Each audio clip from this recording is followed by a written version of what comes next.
Yang terhormat Bapak Kepala Sekolah SDN Sumedang 3, Kecamatan Pademawu. Yang terhormat Bapak Ibu Guru SDN Sumedang 3, calon guru penggerak angkatan 7 kelas 281 Bapak Kuryadi MPD. Pertama-tama puji syukur alhamdulillah kita panjatkan kehadirat Allah Subhanahu wa taala atas limpahan nikmat sehat dan sempat sehingga kita semua bisa berkumpul di tempat ini dalam rangka sosialisasi atau pengimbasan budaya positif pendidikan guru penggerak Kecamatan Pademawu. Bapak Ibu sekalian yang berbahagia, untuk mempersingkat waktu, saya akan bacakan susunan acara pada hari ini. Yang pertama, pembukaan. Yang kedua, sambutan kepala sekolah. Yang ketiga, acara inti. Dan yang keempat, penutup atau doa. Sebelum acara dimulai, mari kita buka acara ini dengan bacaan basmalah bersama-sama.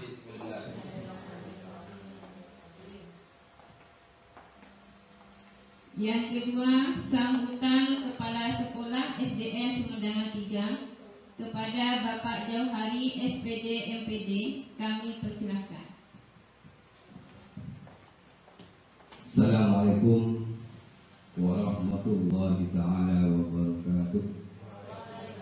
Bapak Ibu Guru SDN Sumedang 3 yang kami hormati, wabil khusus kepada Bapak Kuryadi selaku calon guru penggerak angkatan 7 kelas 281 Kecamatan Pademawu, Kabupaten Pamekasan. Tak lupa mari kita bersama-sama mengucapkan puja dan puji syukur kehadirat Allah Jalla Jalaluhu dengan melafuz alhamdulillahirabbil alamin, yang mana pada siang hari ini kita keluarga besar SDN Sumedang 3 dapat berkumpul dalam rangka sosialisasi penerapan budaya positif dengan keyakinan kelas SDN Sumedang 3 ini. Bahwasanya kami banyak-banyak terima kasih kepada Bapak Kuryadi selaku calon guru penggerak angkatan yang ke-7, yang mana telah melaksanakan beberapa kegiatan-kegiatan yang telah dilalui mulai dari modul awal sampai sekarang ini. Makanya nanti kami mohon kepada calon guru penggerak Bapak Kuryadi bahwasanya hasil ilmu yang didapat bisa ditularkan baik kepada Bapak Ibu Guru SDN Sumedang 3 maupun kepada anak-anak didik kita. Jadi untuk itu sekedar sambutan selaku kepala sekolah, kurang dan lebihnya mohon maaf. Selamat dan sukses bagi Bapak Kuryadi. Akhiran, Assalamualaikum warahmatullahi ta'ala wabarakatuh. Terima kasih kami sampaikan. Bapak Ibu yang berbahagia, telah sampailah pada acara inti, yaitu sosialisasi atau pengimbasan budaya positif pendidikan guru penggerak angkatan 7 kelas 281 kepada Bapak Kuryadi MPD, kami persilahkan.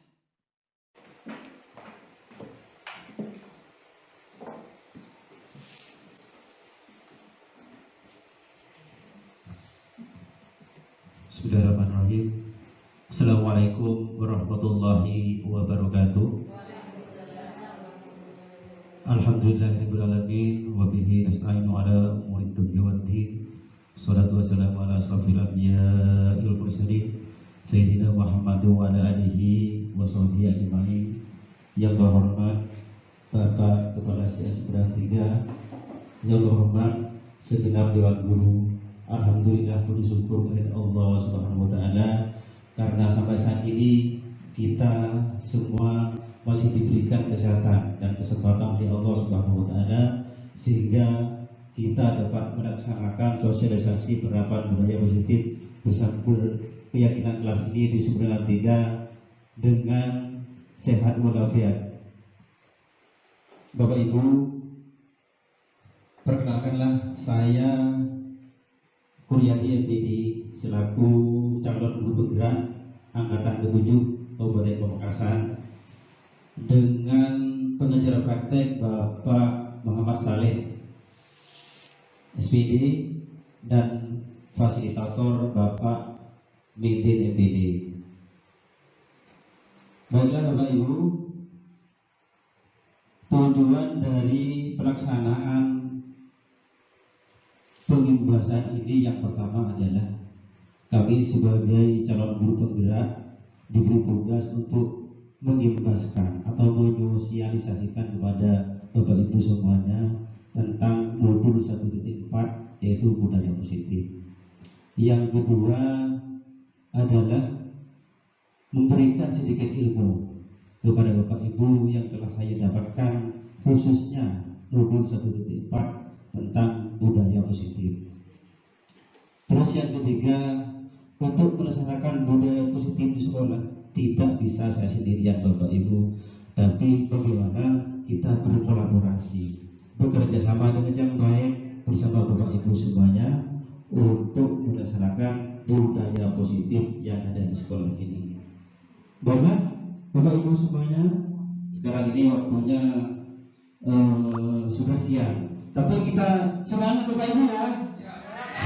Semangat, mudah-mudahan walaupun masih sudah siang seperti ini, mudah-mudahan tidak ngantuk.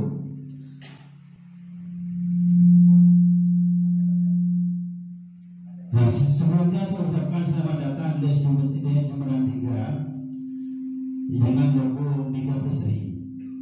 SDN Sumberjaya 3 berprestasi, smart, edukatif, bindang, dan islami. Ya. Lanjut Bapak Ibu. Ya, sebelum kita ke acara inti, kita melihat dulu tujuan pendidikan kita menurut Ki Hajar Dewantara. Tujuan pendidikan menurut Ki Hajar Dewantara itu menuntun segala kodrat yang ada pada anak agar mereka dapat mencapai keselamatan dan kebahagiaan setinggi-tingginya baik sebagai manusia maupun sebagai anggota masyarakat.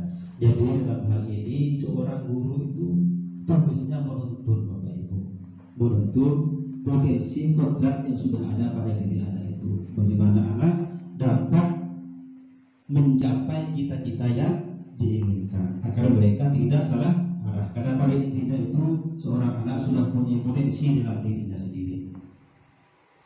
Dan Bapak Ibu, ini budaya positif. Budaya positif kalau kita lihat pernah bukan suatu yang baru budaya. Mungkin Bapak Ibu ada yang tahu apa itu budaya Bapak Ibu? Budaya. Kita sering mendengar kata budaya. Ya betul. Budaya itu bisa dikatakan cara hidup, ya. Cara hidup kita atau cara hidup seseorang atau sekelompok orang yang dimiliki dalam suatu tempat hidup. Bapak Ibu, jadi budaya positif itu merupakan perwujudan dari nilai-nilai keyakinan universal, keyakinan yang diterapkan di sekolah berupa kebiasaan yang berpihak pada murid sehingga dapat menjadi pribadi yang baik, kritis, bertanggung jawab sesuai dengan profil pelajar Pancasila. Alhamdulillah di SDN 93 ini sudah berjalan budaya-budaya itu. Di antaranya mungkin Bapak Ibu sudah setiap hari menyambut kedatangan murid di depan halaman sekolah. Terus juga membaca doa sebelum dan sesudah pelajaran dimulai. Kalau hari Jumat itu ada semacam ngaji bersama, Yasin atau surat-surat yang lain, surat-surat pendek. Terus ada lagi Jumat beramal. Itu semuanya. Ada lagi juga kalau zuhur bisa sholat berjamaah bersama. Itu budaya-budaya positif yang perlu dipertahankan dan terus dikembangkan di SDN Sumedang 3.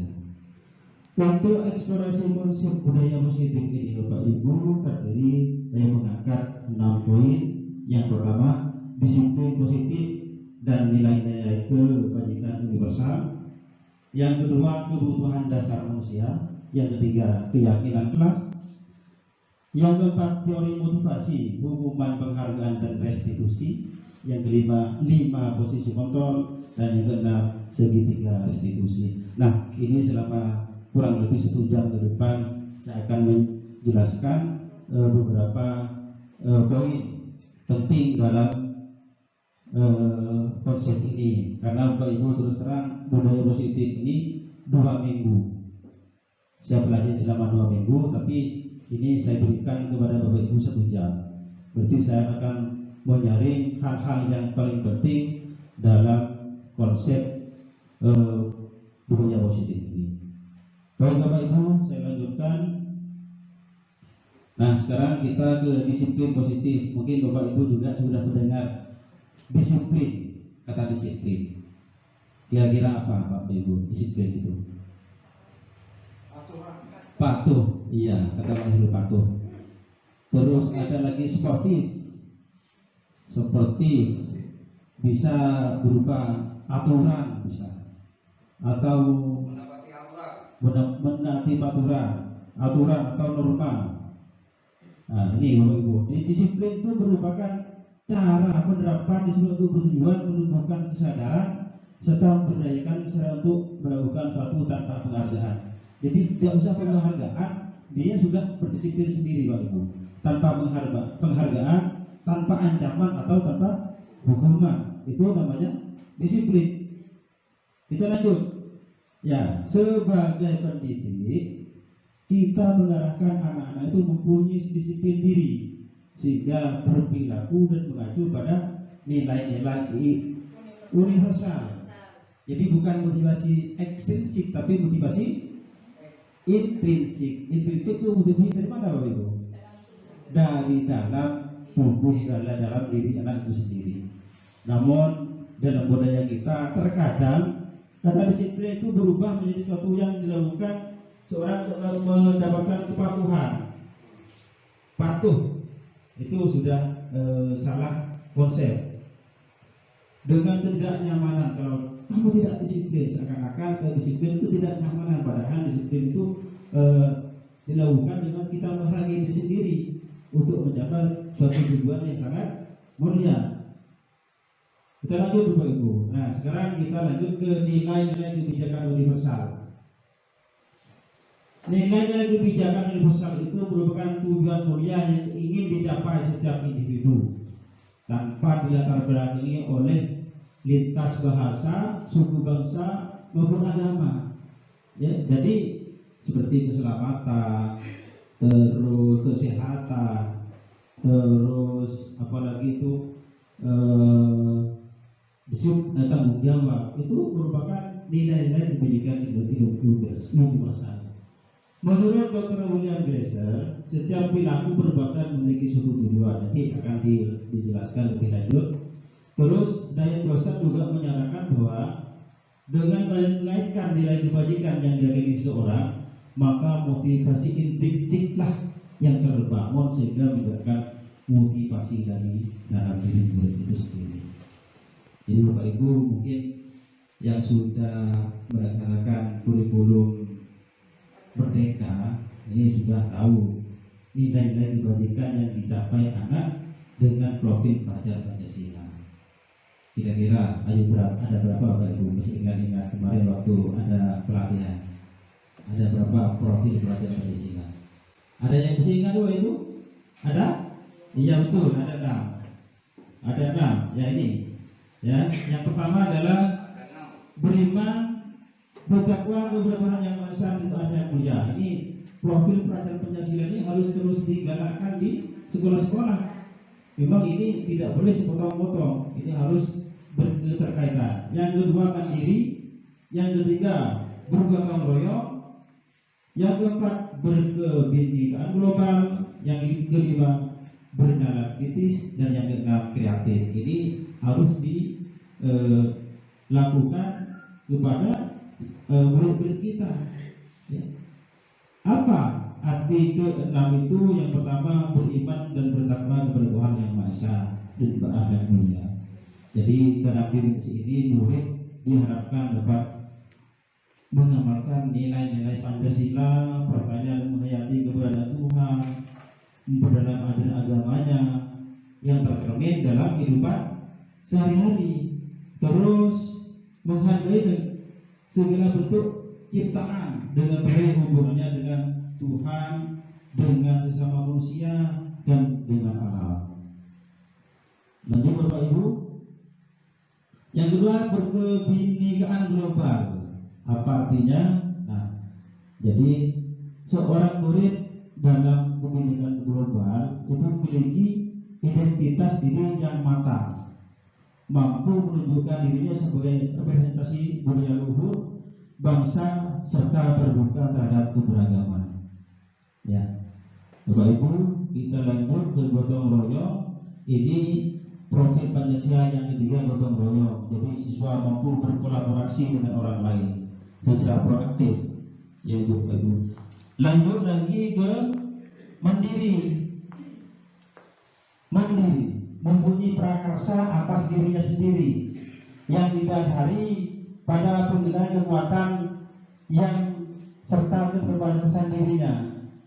Jadi punya prakarsa atas siswa itu sendiri, itu namanya mandiri Bapak Ibu. Yang kelima bernalar kritis. Bernalar kritis mampu menggunakan kemampuan nalar dirinya untuk memproses informasi, mengevaluasi sehingga menghasilkan keputusan yang tepat untuk mengatasinya. Jadi yang terakhir Bapak Ibu, ini profil pelajar Pancasila adalah kreatif. Jadi mampu memodifikasi, menghasilkan sesuatu yang original, bermakna, bermanfaat, dan berdampak untuk diri dan lingkungannya. Ya Bapak Ibu, kita ke 5 kebutuhan hidup manusia sekarang. Jadi semua manusia itu sebetulnya mempunyai 5 kebutuhan dasar hidup. Anak-anak juga seperti itu, punya 5 kebutuhan dasar hidup. Apa saja itu Bapak Ibu? Yang pertama bertahan hidup. Yang lain apa? Kasih sayang. Lagi apa Bapak Ibu? Penguasaan. Yang keempat kebebasan. Yang kelima kesenangan.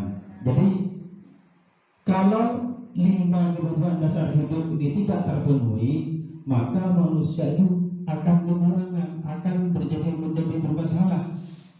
Bapak Ibu, kita lihat saja. Yang pertama adalah kebutuhan bertahan hidup. Jadi kebutuhan bertahan hidup itu yang bersifat fisiologis Bapak Ibu. Misalnya kesehatan, terus rumah, ada makanan, istilahnya sandang, pangan, dan apa. Tidak boleh tidak kalau ini kebutuhan yang utama. Yang kedua, kebutuhan kasih sayang dan rasa diterima. Kebutuhan ini untuk memberi dan menerima kasih sayang. Anak-anak biasanya suka ingin disukai atau diterima di lingkungannya. Terus yang ketiga adalah penguasaan Ibu. Anak-anak memiliki kebutuhan dasar ini biasanya selalu ingin menjadi pemimpin. Ngabul berdoa biasa. Ngabul biasa penguasaan ini, sifat penguasaan ini selalu ingin menjadi pemimpin, suka mengawati, selalu mencoba hal baru dan merasa kecewa bila melakukan kesalahan. Bisa ciri-cirinya seperti itu, Bapak Ibu. Kita lanjut ke yang keempat, Bapak Ibu, adalah kebutuhan kebebasan.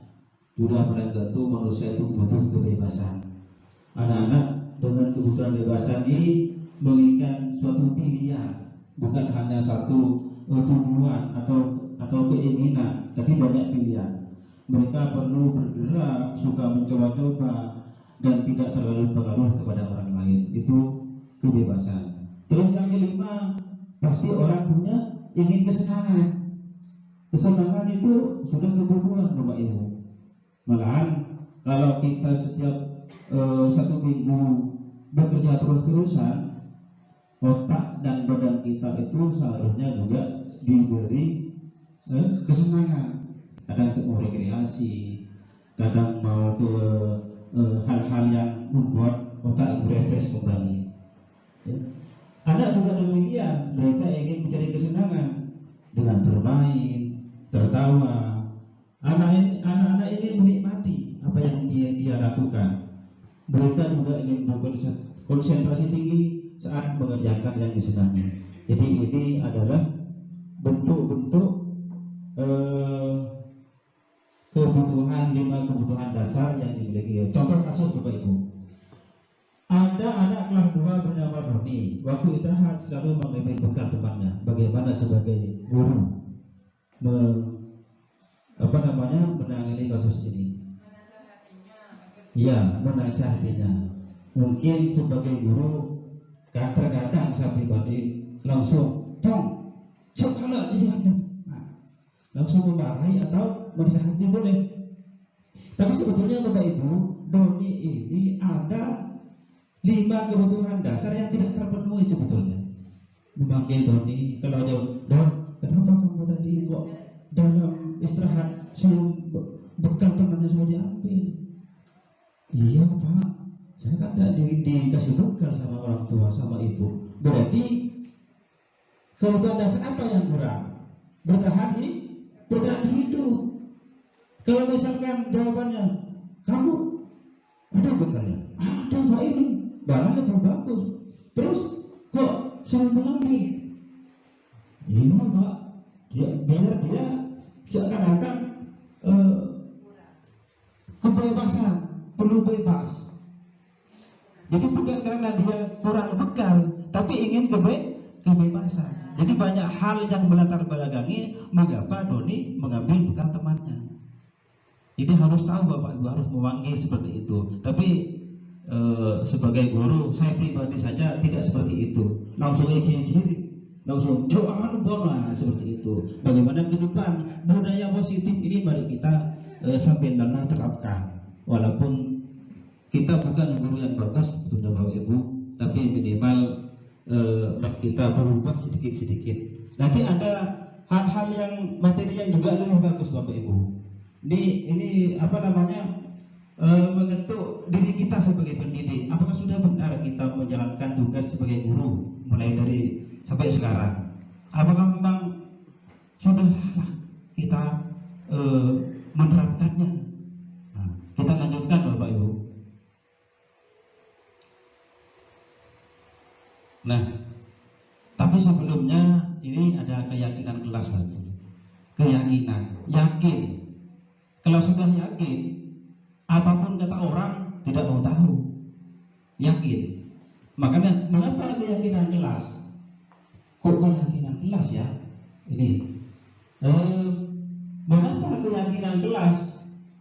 Kok bukan peraturan kelas saja? Di auto keyakinan kelas sedialah mempunyai guru penggerak. Kenapa kok keyakinan kelas? Kan bisa saja tata tertib kelas atau peraturan kelas.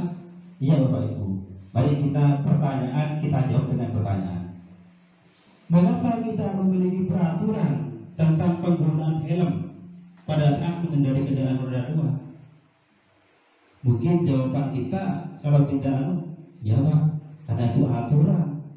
Kalau tidak, saya kan ditangkap polisi, bisa ditindak. Kan seperti itu kan Bapak Ibu ya? Itu aturan. Kalau keyakinan itu karena keselamatan.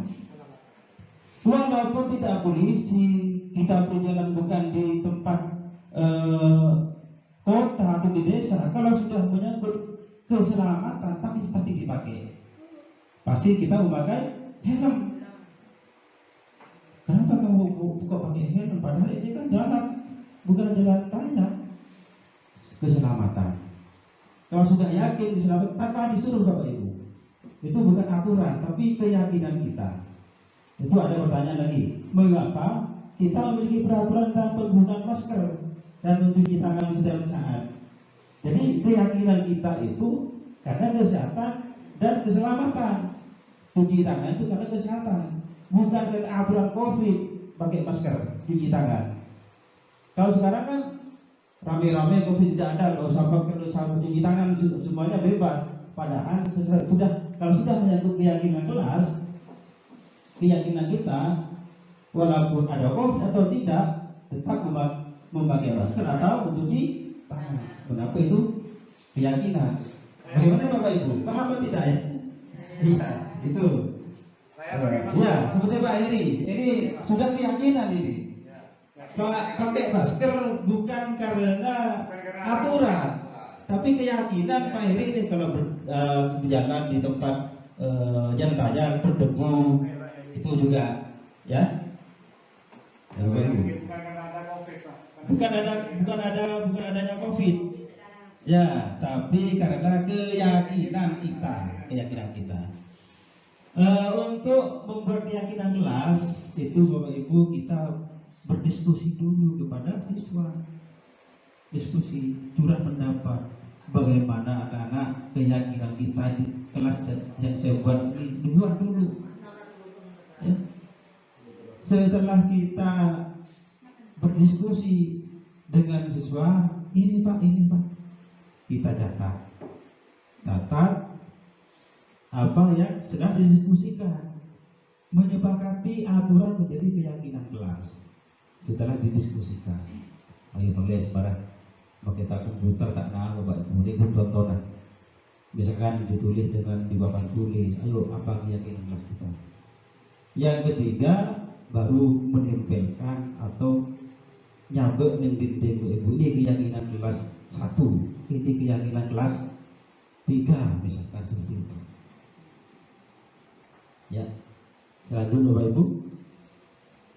Nah, pembentukan keyakinan kelas itu kalau kita bandingkan dengan aturan itu lebih abstrak Bapak Ibu, lebih abstrak dari peraturan.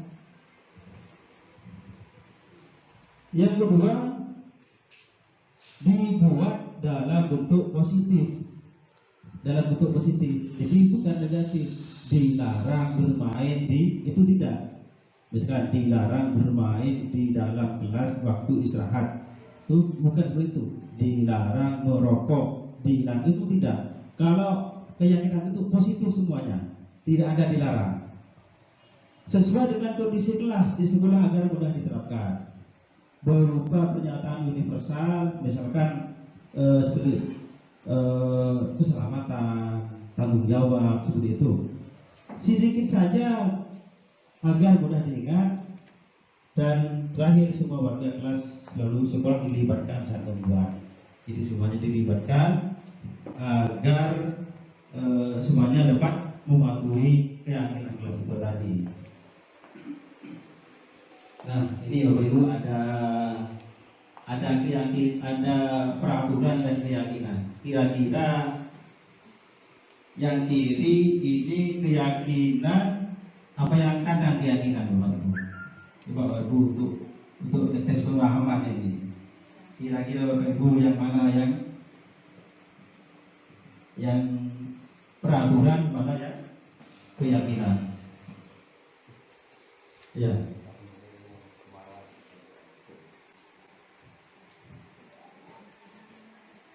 Bagaimana Bapak Ibu?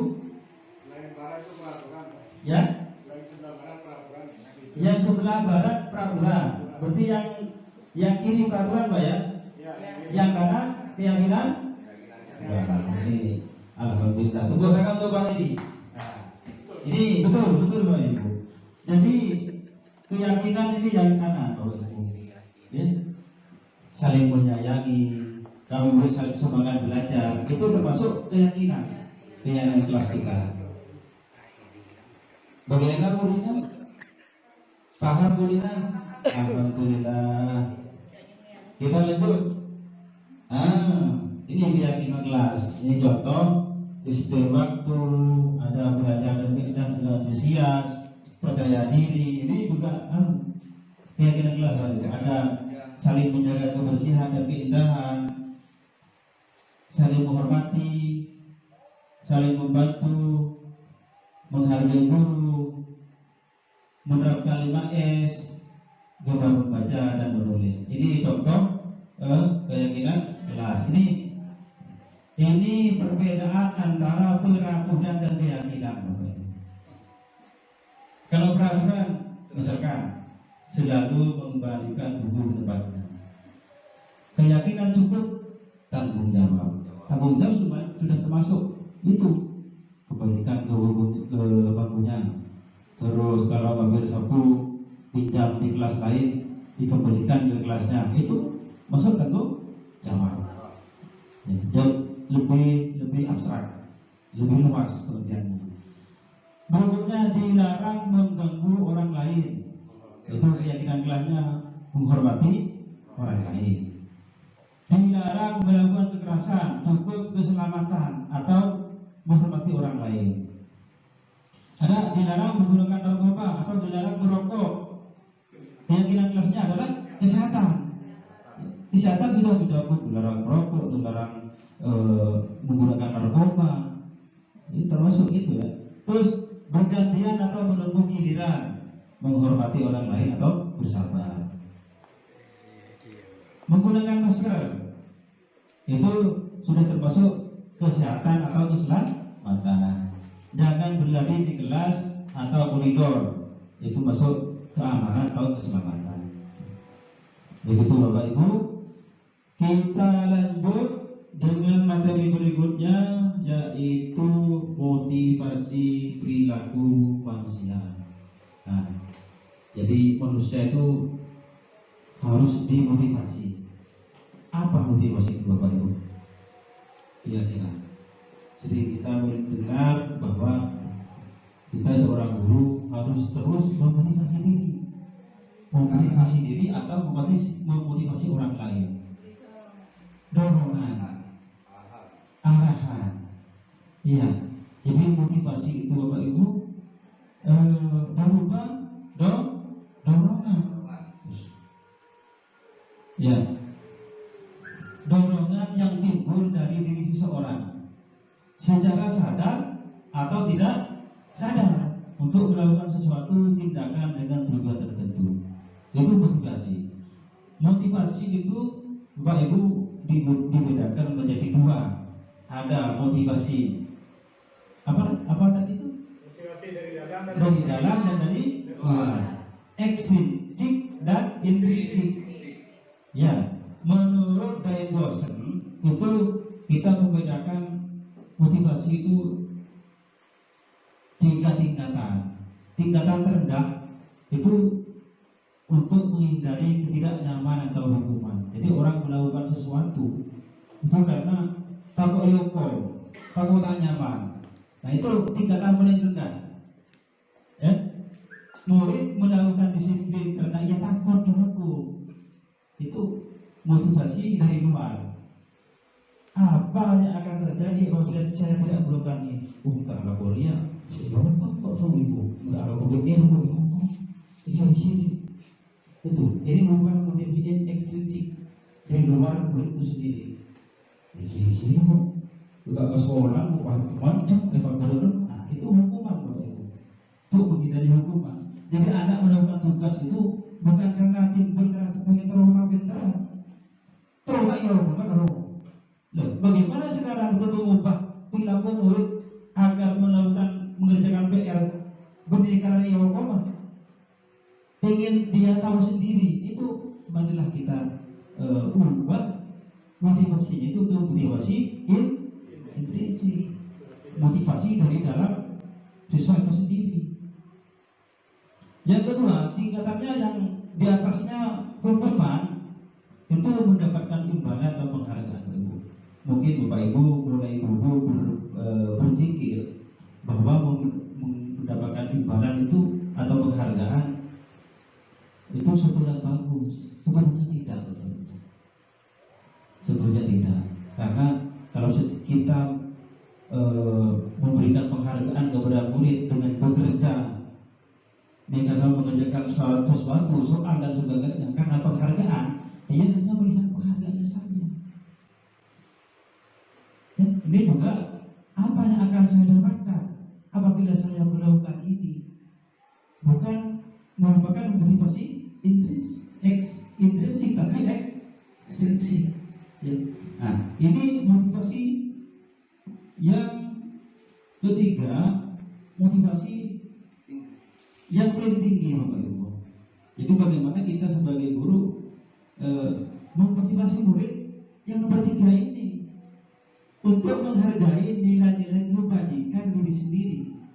Engkau anak muridnya, untuk anak putu kamu. Nah, selama ini motivasi murid itu apa sudah yang ketiga, Bapak Ibu? Belum yang ke-1 coba lagi. Belum yang ke-1. Lain. Ya, bagaimana kita ini namanya budaya positif untuk mengubah perilaku anak. Murid menemukan disiplin karena sadar akan kebajikan dirinya. Saya akan menjadi seorang seperti apa apabila saya melakukan ini. Engkau berpahala mulia, berarti kok dikit jadi apa? Ya, jadi ini motivasi dalam diri sendiri atau motivasi intrinsik. Begitu Bapak Ibu, kita lanjut. Ya, bagaimana semangat Pak Heri? Siap. Masih semangat ya? Biasanya kalau sudah jam 12-an seperti ini rawan ngantuk Bapak Ibu, tapi tetap semangat. Ini ada konsep disiplin yang gagal Bapak Ibu. Gagal. Mengapa dinamakan gagal? Nah, nih, ya. Hukuman itu konsep yang gagal. Mengapa dikatakan gagal? Karena suatu yang sangat menyakitkan murid. Contoh Bapak Ibu, murid tidak melakukan ini pribadi saya ya. Saya tidak melihat Bapak Ibu. Ini contoh saya pribadi ini. Dalam bersoal, karena pasti seperti itu saya. Jadi apakah kata ini bagus menurut teori dan tidak bagus, tidak bagus. Tidak nyaman untuk berdandang waktu. Nah, pasti seperti itu. Jadi saya itu setelah mendapatkan materi ini di sekolah penggerak, saya coba diterapkan di sekolah seperti itu. Ternyata kemudian ada kasus kelas 6 ya. Ada kasus kelas 6 ngambil itu lagu-lagunya Loh rusak dan sebagainya. Saya coba menggunakan pendekatan restitusi, nanti saya jelaskan. Dan memang anak itu hormat. Ya Pak, terima kasih Pak, terima kasih. Tak nara, tak mencah. Bayangkan kalau kita anak kelas 6 sudah besar, bisa saja saya yang Bapak Ibu. Ayo Bapak perintah kufur mah ya. Untuk itu kumpul sampai barakafi bisa seperti itu. Ya. Jadi hukuman murid pasti menjadi takut, pasti itu. Terus pasti menjadi mikir, apalagi ekonominya yang dulu yang ada rencana itu juga akan membawa bekas nanti sampai panjang. Saya Bapak Ibu dulu betul Menteri Teramo Pak Aswar sudah meninggal. Sampai pakai ini Bapak Ibu betul dia kan belendong sebenarnya. Itu karena jangka panjang kalau hukuman. Makanya kita kalau bisa tidak boleh menggunakan hukuman. Yang terakhir murid jadi rendah diri pastinya, atau berani sekalian dengan keburukan. Nah, penghargaan, mengapa penghargaan itu merupakan konsep yang gagal, tidak efektif, betul. Contoh, anak yang ranking itu saja diberikan, misalkan anak yang ranking diberikan penghargaan. Ketika dia tidak mencapai sesuatu yang diinginkan, maka dia akan itu karena dia mengharapkan penghargaan saja, bukan karena keyakinan pada diri sendiri. Yang kedua, merusak hubungan dengan yang lain. Contohnya Bapak Ibu mengkelas sampai apalagi memberikan sesuatu penghargaan, berikan permen. Yang memberikan pasti anak yang ranking 1, 2, 3, yang lainnya tak kira-kira. Itu pasti merusak hubungan. Pasti itu, ya, penghargaan.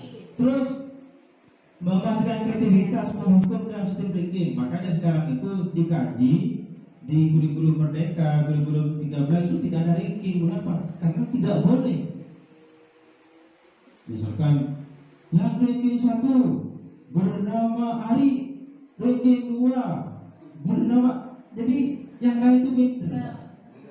Bahaya, makanya tidak ada ranking, tidak boleh ranking. Cuma kalau penghargaan seperti di perpisahan mungkin walaupun tidak boleh, bisa boleh Bapak Ibu, karena kepentingan lain. Nah itu kalau itu mungkin bisa saja karena untuk kepentingan sekolah di luar Bapak Ibu. Yang terakhir, merampas hak menghargai dirinya. Jadi karena penghargaan, bukan karena menghargai dirinya sendiri, karena iomba itu berarti tidak menghargai dirinya sendiri. Lalu Bapak Ibu, kita ke materi berikutnya. Ya, ini kalau tadi konsep gagal. Sekarang pertanyaannya, konsep yang bagus seperti apa? Nah ini yang dinamakan konsep sukses.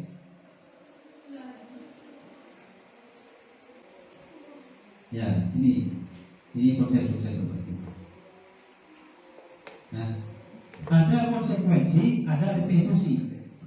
Ini konsep sukses. Apa konsekuensi? Misalkan seperti ini. Ada siswa yang tidak mengerjakan PR. Nah, mengapa kamu tidak mengerjakan PR? Ya Pak, saya di malam tertidur. Apa konsekuensinya kamu tidak mengerjakan PR itu? Konsekuensinya pada waktu istirahat, saya tidak istirahat Pak, harus mengerjakan PR yang tidak dikerjakan di rumah. Oh ya sudah, kalau sudah tahu, ya silakan kerjakan. Itu konsekuensi Bapak. Tidak perlu kamu orang ini, tidak usah. Tapi konsekuensi membuat aturan ya, tapi betul iya. Kalau aturan seperti ini, konsekuensinya harus dijalankan seperti ini. Itu namanya konsekuensi. Tapi perlu monitoring Bapak Ibu, perlu dimonitor anak itu. Terus harus distimulus terus. Ya, direspon, dirangsang oleh murid itu. Kayak boleh. Itu ya. Terus yang berikutnya, murid menghormati peraturan. Aturan ini dihormati. Kalau seperti ini, kamu apa yang kamu kerjakan anak? Ini Pak, ini sudah kerjakan. Itu ya. Tapi akan kehilangan waktu untuk merenungi kesalahan. Ini kelemahannya. Yang paling bagus, ini restitusi. Yang paling bagus. Jadi murid bertanggung jawab untuk perilakunya sendiri, bertanggung jawab. Dan restitusi ini dipecahkan masalahnya. Nah, kenapa kamu terlihat lambat? Ya Pak, kok kamu usahakan terus? Gimana caranya mengubah? Ya Pak, saya kamu bisa kamu mengubah? Gimana caranya mengubah? Pak, saya kan bangunnya lebih mahal Pak. Selain itu, saya akan bikin alarm Pak. Selain itu, saya ingin ini ada ibu yang mengingatkan saya untuk dia tidak terlambat. Ada dipecahkan Bapak Ibu masalahnya. Ya. Tak lampu PR belum. Apa nak? Ini dipecahkan. Jadi murid menghormati dirinya sendiri, kok lagi BR karena kok jadi belum, jadi dikuatkan karakternya. Yang berikutnya, murid itu memegang kontrol dari apa yang diperbuat. Terus murid bersemangat memperbaiki kesalahan, karena mun tak tak gigir itu akan beda. Saya coba di kelas 6 untuk barusan ada kencangan BR, coba apa coba apa berarti pas beri alasan buat lupa masuk lupa didekati pas sampai sini kayak itu anu apa itu hilang. Coba kalau bisa sampai dicoba lagi, akhirnya bener malah berbangga. Bapak mana dia tak tahu pun juga, tapi duduk berjalan, tapi tak nyaman. Menjadi tidak enak mengerjakannya kalau tidak mengerjakan itu. Lanjut Bapak Ibu, kita ini konsep disiplin. Nah ini mengapa kok restitusi? Apa restitusi itu? Proses menciptakan kondisi murid untuk berbagi kesalahan sehingga mereka kembali pada kelompoknya dengan karakter yang lebih kuat. Itu restitusi. Jadi memperbaiki restitusi, memperbaiki kesalahan, misalnya apa yang salah diperbaiki untuk agar mereka kembali kepada kelompoknya dengan karakter yang lebih kuat. Misalnya teladan, kembali ke kelompoknya tak teladan. Itu kan keluar dari kelompok Bapak Ibu. Misalnya ada anak yang di sekolah yang tidak tripod, tidak pakai atribut waktu kepacaran, itu kan tidak semuanya, paling satu dua. Bagaimana anak itu bisa menjadi kuat karakternya, kembali ke kelompoknya, bisa menjadi anaknya. Ciri-cirinya apa Bapak Ibu? Bukan menebus kesalahan, namun belajar dari kesalahan. Yang kedua, memperbaiki hubungan. Yang ketiga, tawaran bukan paksaan. Tidak paksa. Baru tadi laku jadi ditawarkan bagaimana nak benda iya apa? Gimana? Diadakan ada solusi. Terus beruntun untuk melihat ke dalam diri, mencari kebutuhan dasar yang mudah ditindakan. Kebutuhan dasar apa yang seperti yang saya jelaskan tadi yang kurang pada diri anak itu. Fokus pada karakter bukan tindakan.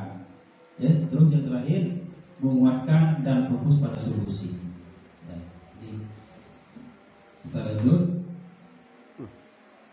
Nah ini ada 3 perbedaan mengatur hukuman, konsekuensi dan restitusi. Hukuman, guru menghukum siswa. Ini ada kasus Bapak Ibu, siswa sering berlapar ke sekolah. Jadi kalau hukuman itu guru langsung menghukum dengan berdiri kamu di depan sampai bukunya. Tidak boleh buku di kelas lalu, itu hukuman. Atau guru marahi untuk sehingga takut. Kalau bijak, dan sebagainya, itu hukuman. Yang kedua, konsekuensi. Itu sudah saya jelaskan tadi. Guru memberikan konsekuensi untuk menjalankan tugas saat istirahat, seperti yang saya jelaskan. Guru tegas, siswa menghormati peraturan yang dibuatnya. Terus yang paling kuat itu adalah restitusi. Guru menanyakan keyakinan kelas atau keyakinan pada dirinya tentang masalah yang diperbuat, masalahnya sendiri, untuk menyelesaikan masalahnya. Yang kedua, guru terbuka, menghormati dirinya dan orang lain. Jadi terbuka, tidak menyurutkan. Itu beda antara hukuman, konsekuensi, dan restitusi. Nah, ini ada lagi Bapak Ibu. Bagaimana posisi kita sebagai guru? Ada intuisi maukah kita? Ini berkaca pada kita sebagai seorang pendidik. Apa sudah jadi buku? Apa ada yang membuat rasa bersalah? Ada teman, ada umat, ada murid. Penghukum. Coba dia orang, itu penghukum. Jadi penghukum. Membuat bersalah. Ayolah, kamu pun sudah tidak. Berarti kamu tidak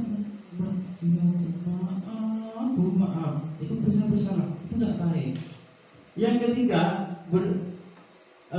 posisi sebagai teman, guru sebagai teman. Yang keempat, pemantau nanti akan diberikan contoh-contoh masing-masing. Yang keempat, memantau sama dengan konsekuensi itu tadi. Yang kelima, yang paling tinggi manajer, seperti gambar saya itu saya sudah dicoba ke siswa sebagai manajer. Baiklah, coba kita jelaskan satu-satu. Penghukum, misalkan patuhi peraturan sekolah, misalkan ada tidak memakai atribut bendera, kamu sudah melanggar aturan tata upacara. Patuhi aturan sekolah, berdiri di depan barisan sampai nanti, atau hormat bendera 10 menit. Itu penghukum. Yang kedua, pembuat rasa bersalah. Pembuat bersalah. Berapa kali Pak Guru harus beritahu kamu? Kamu jangan kamu. Maaf Pak, maaf. Itu pembuat rasa bersalah. Yang ketiga, menjadi teman. Ayo, yang tertib, buat Bapak Guru bangga. Kali ini kamu salah tidak apa-apa. Itu sebagai teman. Kancah sebagai kancah. Yang keempat sebagai pemantau. Kamu sudah melanggar apa peraturan dan konsekuensinya? Iya Pak, iya Bu, saya sudah melanggar. Konsekuensinya ini karena saya sudah melanggar. Yang terakhir, yang paling tinggi manajer. Apakah kamu tahu kesalahanmu? Tanya akhir Pak Ibu. Apa? Tidak mengerjakan PR. Kira-kira bagaimana kamu akan memperbaiki? Ya Pak, saya akan perbaikinya oleh suara. Gimana caranya? Yuk, saya akan memberikan PR. Waktunya ke PR kapan itu? Saya ini ngaji, sudah itu sekolah ini. Jadi waktunya yang baik buat kamu apa? Jawab sendiri, murid menjawab sendiri. Itu posisi manajer. Nah, ini Bapak Ibu contoh dari kelima posisi itu.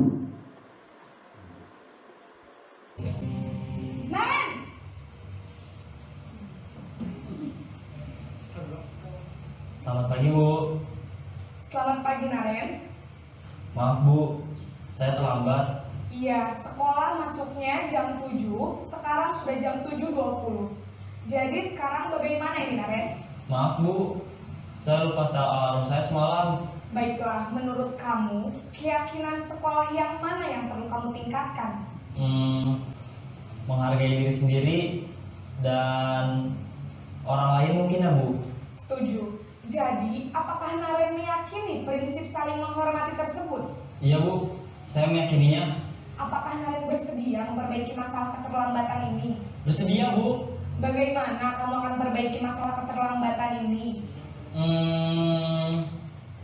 Saya akan coba untuk tidak lupa menyetel alarm saya Bu. Baik, kalau Naren lupa menyetel alarm di rumah, ada orang yang kira-kira bisa bantu mengingatkan tidak? Ada Bu, kakak saya, Kak Emma. Ada lagi selain Kak Emma? Selain Kak Emma, ada ibu saya. Baik, jadi yang mengingatkan Naren adalah Kak Emma dan ibu kamu ya? Kira-kira akan mulai setel alarm kapan nih Naren? Setelah pulang sekolah, akan segera saya lakukan. Baik, jadi Naren akan setel alarm untuk bangun besok pagi dan akan diingatkan oleh kakak dan ibunda Naren ya. Ada lagi yang mungkin perlu dilakukan Naren agar tidak terlambat bangun lagi? Tidak ada Bu. Baik Naren, terima kasih untuk kerjasama kamu. Sekarang kamu perlu kembali ke kelas untuk belajar. Baik Bu, terima kasih. Ya, bagaimana Bapak Ibu lebih ini lagi ya, lebih memahami lagi apa yang materi hari ini dengan video dari Kementerian Pendidikan Nasional ini Bapak Ibu. Jadi ada 5 posisi kontrol dari penghukum sampai dan posisi manajer Bapak Ibu ya.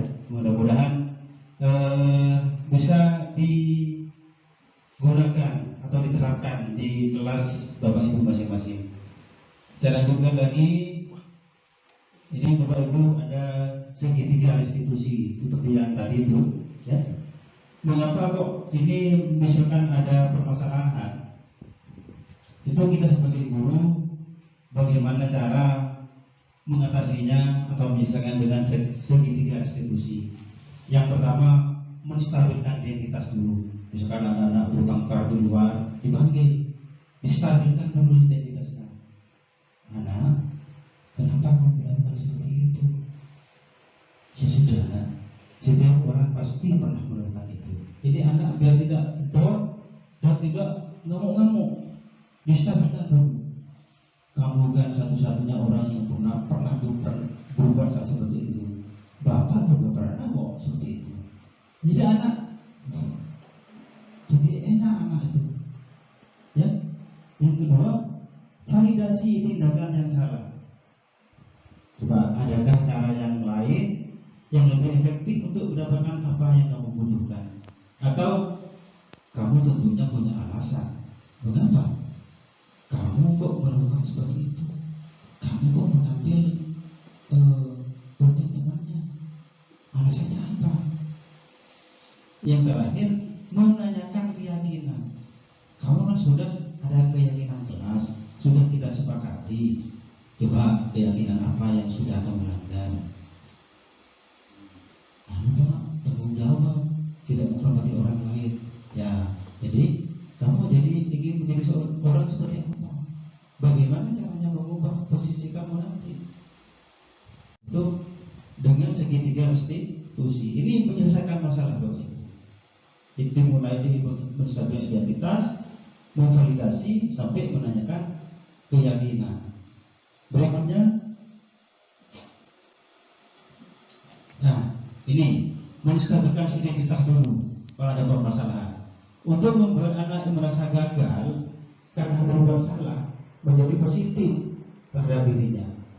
Jadi guru berkata, panggil anak itu, terus berbuat salah itu manusiawi, nah. Tidak ada orang yang sempurna. Manusia itu pasti tempatnya berbuat salah. Karena kan stabil, Pak. Oh, setelah itu Bapak juga pernah kok berbuat salah seperti itu. Kita pasti bisa menyelesaikan masalah ini. Pasti, nak. Jangan takut, ada Bapak pasti bisa menyelesaikan ini. Terus Bapak Ibu tertarik untuk mencari tahu siapa yang benar. Tapi benar atau yang salah, tapi Bapak tertarik bagaimana menyelesaikan masalah kamu ini. Sudah kamu benar atau salah, tidak apa-apalah. Bagaimana cara menyelesaikan permasalahan kamu ini. Itu ya. Setelah itu, kalau kamu menyalahkan dirimu sendiri terus seperti ini, apakah kamu sikap baik pada dirimu sendiri? Jadi, ya Bu, saya sudah salah Bu, sudah tidak usah gitu kamu, tidak usah gitu. Ya, ini ya. Terus berikutnya adalah memvalidasi tindakan yang salah. Membawa siswa mengenali kebutuhan yang ingin dipenuhi ketika melakukan kesalahan itu. Pada dasarnya manusia itu punya 5 kebutuhan hidup itu ya, seperti kebutuhan power, kekuatan, freedom, ya, ada kasih sayang, ada fun, kesenangan, ada survival itu kebutuhan hidup. Bahan pangan, sadar dan papan, survival, ya. Terus dalam memvalidasi tindakan yang salah, orang berkata, kamu bisa saja melakukan hal-hal yang lebih buruk dari ini, ya, tapi kamu tidak melakukannya, kan? Nah, dalam ini guru juga bisa berkata, kamu kan pasti punya alasan mengapa kamu melakukan ini. Ini pertanyaan-pertanyaan yang muncul ketika kita memvalidasi anak yang merasa bersalah. Bisa saja, maukah kamu belajar cara lain untuk mendapatkan yang membutuhkan tanpa harus memukul? Nah, itu juga memvalidasi konsekuensi tindakan yang salah. Yang terakhir baru menanyakan keyakinan kepada murid. Anda melihat kesalahannya dihubungkan dengan norma sosial dan nilai-nilai yang mendasari manusia berinteraksi dengan orang lain. Maka guru berkata, apa nilai yang kita percayai di sekolah anak kelas kita, nak? Yang kedua, nilai-nilai universal apa yang telah kita sepakati? Atau kamu ingin jadi anak seperti apa nantinya? Ini menanyakan keyakinan pada diri sendiri atau keyakinan dalam sendiri. Ya, begitu Bapak Ibu.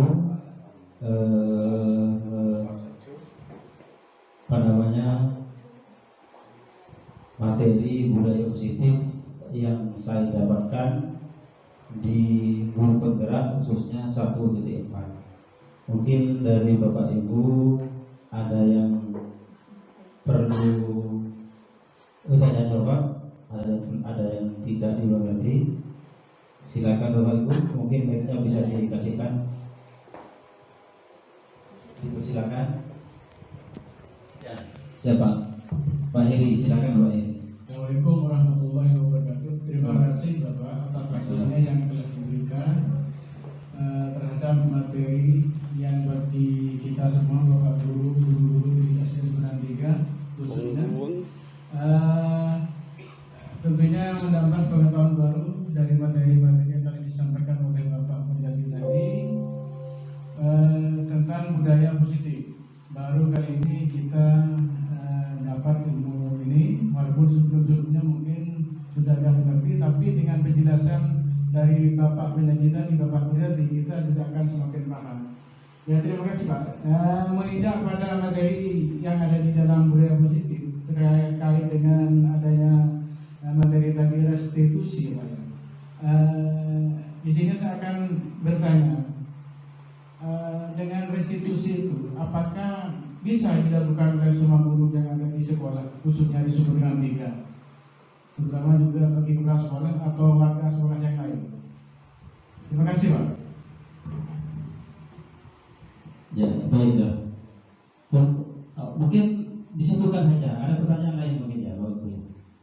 Ada pertanyaan lain? Nanti saya jawab. Disebutkan ya.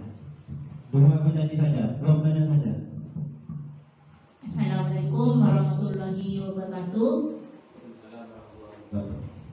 Maaf sebelumnya, dari penjelasan Bapak tadi saya masih perlu penjelasan lagi apa perbedaan antara pemantau dan manajer. Terima kasih. Assalamualaikum warahmatullahi wabarakatuh. Waalaikumsalam warahmatullahi wabarakatuh. Terima kasih Bapak Ibu terhadap pertanyaannya. Yang pertama dari Bapak Heri menanyakan apakah restitusi itu dapat dilakukan oleh semua warga sekolah termasuk kepala sekolah. Bisa Bapak Ibu, bisa tergantung kondisi. Misalkan kalau permasalahannya itu ada di dalam kelas, tidak perlu kita keluar, jangan kamu ke kepala sekolah, tidak bisa. Kalau kita bisa mengatasi permasalahan itu, coba dengan pendekatan restitusi itu tadi, dicoba dengan langkah-langkah itu tadi. Misalkan ada kebetulan lagi istirahat di kantin misalkan atau di kopsis, ada sesuatu yang perlu penanganan. Yang bisa kalau masalahnya memang berat, bisa langsung ke kepala sekolah karena liburnya sudah di luar. Atau bisa penjaga kopsis atau kantin menyelesaikannya dengan restitusi seperti ini, boleh, tidak apa-apa. Intinya begini, disesuaikan dengan kondisi yang ada pada sekolah tersebut. Misalnya kalau di sekolah, di dalam kelas dan kita bisa melaksanakannya atau bisa menyelesaikannya, tidak perlu diketahui guru lainnya. Kita selesaikan sendiri. Kalau misalkan tidak mampu, ya bisa kamu ke kepala sekolah, diajak kita ke kepala sekolah. Kalau mereka tidak mampu, kalau mampu diselesaikan sendiri. Itu jawaban Pak Heri ya. Nah, yang kedua, pertanyaannya dari Ibu Siti Permaina, apa perbedaan pemantau dan manajer? Ini baterainya habis Pak.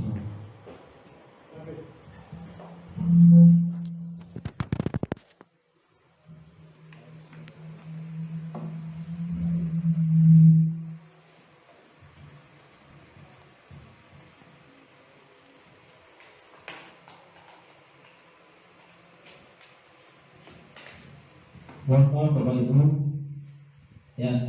Nah, pemantau dan manajer. Nah ini Bapak Ibu, pemantau. Nah, ini buka kembali. Jadi pemantau itu sudah jelas, ada aturan yang sudah dilakukan. Guru tinggal mengingatkan terhadap aturan itu mungkin. Ya, misalkan murid terlambat atau murid tidak mengerjakan tugas dan sebagainya, kan masih banyak permasalahan di kelas misalnya. Jadi anak, kamu sudah menemukan ini, apa konsekuensinya? Tapi sebelumnya dibuatkan dulu keyakinan kelas atau aturan di kelas itu. Kalau kamu melanggar ini, tentunya kamu kerjanya harus mengerjakan ini. Seperti tadi, kalau kamu terlambat, berarti kamu kan ada materi yang tidak diikuti. Berarti kamu harus mengikuti materi itu waktu istirahat. Itu konsekuensi. Yang manajer, manajer ini Bapak Ibu seperti yang manajer itu lebih ke restitusi tadi, memvalidasi, tuh menanyakan pada Bapak Ibu, kepada anak itu, nah mengapa kamu tidak mengerjakan ini? Setelah itu menyelesaikan masalahnya. Masalah apa? Masalahnya murid tidak mengerjakan. Setelah itu menanyakan hal-hal yang akan diperbaiki kesalahannya kepada murid. Misalkan pun ngaji, kira-kira bencana tapi Pak, boleh tak terlambat oleh Pak? Oh, ya Pak, saya kan tidak alam seperti itu. Alarm dan cukup, kira-kira ada orang ada di rumah. Udah Pak. Jadi kalau kita di kelas kebanyakan tidak mengerjakan PR kan Bapak Ibu ya. Kamu tidak mengerjakan PR kenapa nak? Pak lupa. Coba. Jadi bagaimana cara mengerjakan PR agar kamu tidak lupa? Gini Pak. Misalnya jawab, minta tolong ke kakak Pak, saya kakak atau ke ibu, ya wis. Kapan Bapak akan melakukan itu? Nanti Pak setelah sekolah saya akan bilang ke ibu, kalau setiap hari harus diingatkan saya mengerjakan PR. Oh begitu. Ya kalau begitu silakan coba nanti ya. Itu seperti itu Bapak Ibu. Jadi bukan marah-marah, bukan. Itu posisi manajer atau dengan menggunakan restitusi. Bukan langsung marah-marah, bukan orang politik yang itu hukuman, hukum. Jadi apakah ini tidak ke Bapak Ibu, saya juga sendiri memang itu ya. Saya lebih ke posisi hukum juga sebetulnya Bapak Ibu. Bagaimana kita ke depan ini belajar, kita memperbaiki diri yang selama bertahun-tahun kita seperti itu, mencoba memperbaiki diri dengan menggunakan 5 posisi faktor yang paling tinggi, minimal teman, pemantau atau manajer. Jangan yang kedua, 1-2 ini penghukum dan beban bersalah ini paling rendah. Kalau bisa 3, 4 dan 5. Bisa kira Bapak Ibu, dicoba saja, dicoba. Jadi tidak mungkin kita menerapkan budaya sekolah, namanya budaya sekolah Bapak Ibu. Jadi harus dilakukan oleh semua warga sekolah. Bukan saya sendiri sebagai calon guru gerak, tidak mungkin. Ya, jadi kita mulai dari diri, mulai dari kelas masing-masing. Kalau kelasnya sudah membudayakan budaya positif, akhirnya sekolah itu menjadi budaya positif sekolah, bukan budaya positif kelas. Demikian Bapak Ibu,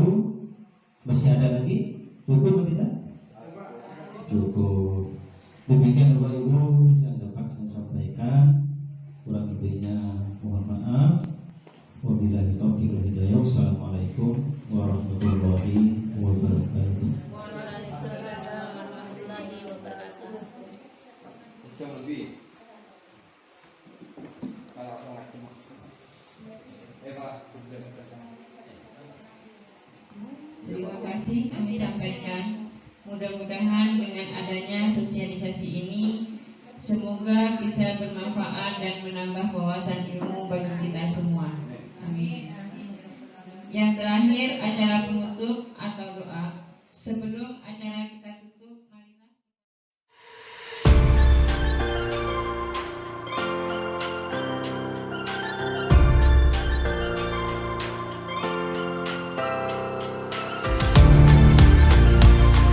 Assalamualaikum warahmatullahi wabarakatuh. Nama saya Maridatul Ani Ainia Ramadhani, siswa kelas 6 SDN Sumedang 3. Selama Bapak Wiyadi mengikuti pendidikan guru penggerak, saya semakin semangat dalam belajar karena beliau mengajar banyak perbedaan sekarang. Murid-muridnya selalu diberikan peran dalam pembelajaran, membimbing kami dengan sabar. Selalu ada hal baru dalam pembelajaran. Beliau juga tidak pernah menghukum kami jika salah, tapi menyelesaikan permasalahan kami sehingga menjadi baik kembali. Terima kasih Pak Wiyadi. Assalamualaikum warahmatullahi wabarakatuh. Assalamualaikum warahmatullahi wabarakatuh. Saya Bapak Ahmad Herianto, guru SDN Sumedang 3. Tanggapan saya terhadap calon guru penggerak Bapak Wiyadi, saya sangat mendukung sekali. Saya banyak mendapatkan ilmu dan pengalaman baru tentang cara mengajar dan tentang cara menyelesaikan permasalahan pada siswa.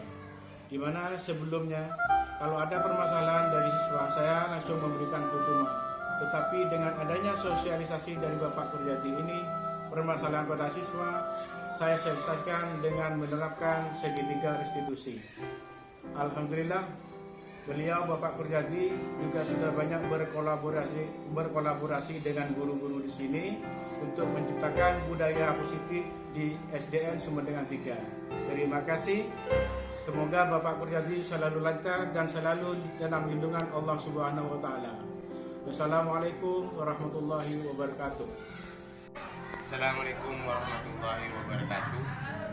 Saya Ahmad Jairani Effendi, JGP Angkatan 7 Kabupaten Pamekasan. Yang pertama mengucapkan terima kasih kepada Bapak Wiyadi yang telah memberikan kesempatan pada saya untuk mengikuti diseminasi atau penyebaran tentang budaya positif di SDN Sumedang 3 Kecamatan Padumau.